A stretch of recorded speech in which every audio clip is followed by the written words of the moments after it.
Bago ka bumili ng expander guys, kailangan mo munang malaman kung ano nga ba ang meron sa ating expander GLS.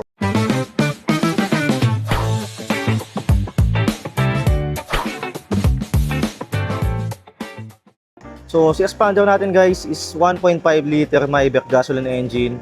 So ang kanyang fuel tank capacity pala is 42 liters guys. And ito nga palang unit natin na to, ito yung quartz white pearl natin na kulay kay expander. So ito guys, quick review lang tayo sa ating unit.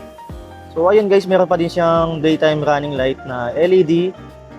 And naka-LED na din yung kanyang headlight. Plus meron na din siyang fog lamp na naka-LED din. So ganito yung design ng kanyang front grille. Ayan. And ito naman guys, yung nakikita natin ngayon, ito yung camera niya sa 360. 17-inch two-tone alloy wheels na din siya. Side turning lamps. Smart keyless entry. So ang maganda kay expander GLS natin, meron na siyang 8 inches na digital meter cluster. Tapos naka-leather wrap na din yung kanyang steering wheel. And ito yung mga button niya para sa ating meter cluster guys. And meron na din siyang cruise control. Tapos ito guys, bali nasa 10 inches na yung kanyang smartphone link display. So equipped na yan ng Android and Apple CarPlay guys. Then ito naman, so ganito yung design ng kanyang aircon guys, bali naka digital type na siya. Then meron din tayong mga power outlet dito sa baba. So si expander natin guys is equipped na din siya ng drive mode, drive sport guys. So ito yun. So tawag dito is overdrive naman pagdating kay expander guys. So sa ibang variant natin is drive sport po siya. Pero same benefits lang naman yun. And meron na din siyang electronic parking brake with brake auto hold. Kung titignan natin yung design ng dashboard dyan guys, ganito yung design niya. Parang napaka simple lang ng design ng kanyang dashboard guys. Pero maluwang yung ano niya, yung dashboard niya. And meron siyang leather stitching dito. So medyo malambot yung part na to guys. Hindi siya plastic. Then kung makikita mo guys yung dashboard niya, parang ang luwang ng space dito sa harapan. And dito naman, meron tayong armrest. Then naka black high grade fabric na siya.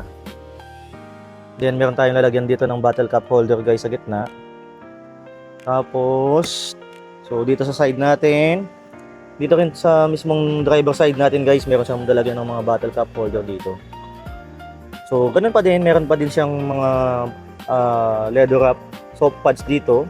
So may mga stitching siya na stitching sa dito guys. So hindi siya pure na plastic. So ayan yung ating expander GLS. So dito naman guys sa roof natin, bali naka white yung color ng roof natin. And meron tayo dito so ilaw para sa ating unit. And tingnan naman natin yung kanyang vanity. So wala pa siyang vanity mirror dito guys. Check naman na natin doon sa passenger side. So sa passenger side guys, meron na siyang vanity mirror. Ito naman sa ating second row guys, ganito yung space natin sa expander GLS natin. So meron din tayong mga charging port dito guys sa gitna. So ayan siya. Para mababa mo tong upuan guys, kailangan mo lang siyang i-press yung dito niya. So ganyan lang siya guys, para makapunta ka sa mismong third row ng ating unit. So ganyan siya guys. Meron din pala siyang dome light dito sa gitna. And ito yung mga air vents natin guys sa second row. So may adjustment tayo ng blower natin guys. So ayan yan. Kung gusto mong i-adjust yung lakas ng hangin ng ating aircon guys. So dito naman sa likod ng ating unit, meron na siyang pin type antenna, spoiler, brake light, and yung design ng kanyang tail light guys, ganito siya. So combination na yan ng LED lamp. So ganito yung design ng ating unit guys. So ito nga palang color natin ngayon guys, yung quartz white pearl natin kay expander GLS. So guys, I hope may natutunan kayo sa aking video. Ang SRP pala ng ating unit guys is 1,274,000. So para sa quartz white pearl, mayroon tayong additional na 15,000. And sa other color naman ng ating expander GLS guys is naka 1,259,000 siya. So guys, ang promo pala natin ngayong July is naka 0 down payment tayo, subject for bank approval. And ang kinagandaan pa dyan is meron tayong promo ngayon na free 2 years periodic maintenance. So kasama na yung engine oil doon, wala tayong babayaran for 2 years sa ating expander GLS.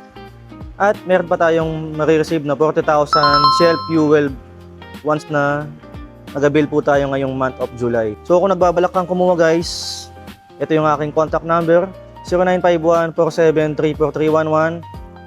Vince Gosum, ang inyong sales agent sa Mitsubishi Jose Abad Santos, Tondo, Manila. See you sa next video. Bye-bye.